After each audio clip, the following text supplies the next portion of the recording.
नमस्कार मित्रांनो, आपण पाहतात विदर्भ राज 358. दादा काय नाव तुमचं? हरिराज सदाराम गंडारे. कुठं राहता? रमाबाई आंबेडकर नगर बनवता. बरं, मला सांगा, अमरावती लोकसभा निवडणुकीचे वारे जोरात सुरू आहेत. कोण होईल खासदार तुम्हाला वाटते? बळवंत भाऊ वानकर. बळवंतभाऊ वानखळे. बळवंतभाऊ वानखळे यांची निशाणी काय आहे? पंजा. बरं, तुम्हाला कशावरून वाटतं की बळवंतभाऊ वानखळे निवडून येतील? आताच सांगतो मी, गॅरंटी अनाज जेवण राहिलो. बरं, म्हणजे अनाज जेवून राहिले. अनाज जेवताना तुम्हाला बळवंतराव वानखळेची गॅरंटी आहे नाही? बरं.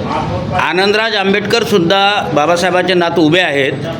मग काही मतं दुसरीकडे वळते होतील का? आता तो विषय नाही सांगा. बरं. आम्हाला बळवंत भाऊची सीट पाहिजे. बरं. बाकीचं काही नाही. बरं.